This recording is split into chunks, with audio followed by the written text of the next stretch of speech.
terms of the kinds of experiences that people had, the sort of quantitative in the kind of intensity monitor, the intensity factor of the experiences was obviously quite pronounced. The effects would be very sudden onset.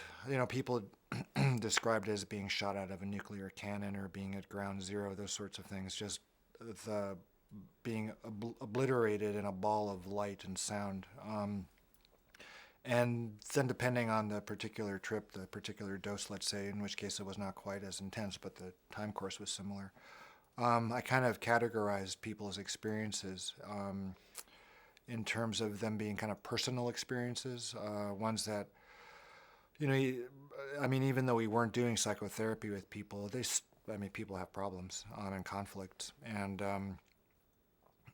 in that category of trips, the sort of personal psychological ones, the main focus was was thinking about their own lives, their own personal lives.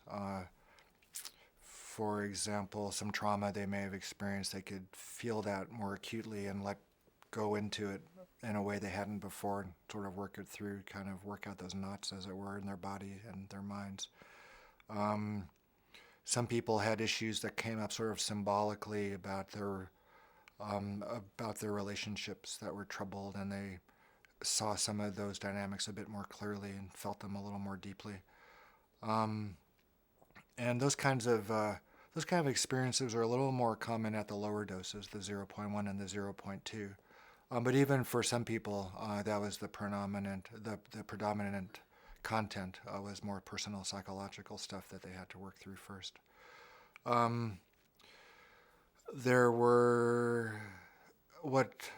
There's a category of experiences that I referred to as kind of the unseen category of experiences, where that was still more or less limited to their own personal realm.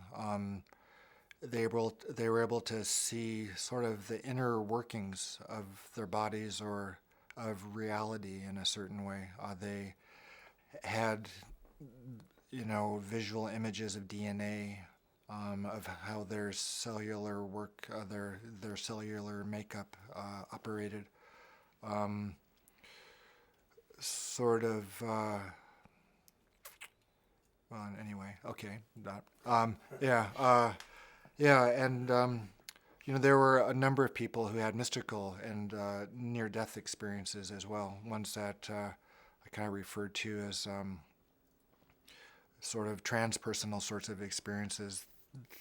There was still an observer, but the material, the content, was really beyond their own personality. It was entering into a white light, feeling they were passing through a tunnel, seeing dead relatives or angels, either guiding them or advising them or accompanying them.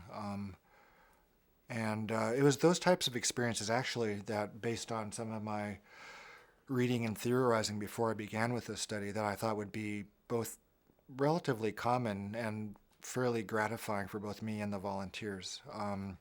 I speculated at length before I began. Well, I had sort of come up with some theoretical constructs before I began the study that through stress, through meditation, through fasting, chanting, any number of techniques, there might be a burst of endogenous DMT that was correlated with mystical and near-death experiences. So I thought if I gave a large dose of DMT and replicated high levels that might occur endogenously, that they would have the same sort of experiences. But those are rather rare. I'd say maybe just a handful of people had those types of experiences. And in the cases in which they took place, they were extremely gratifying for the volunteers.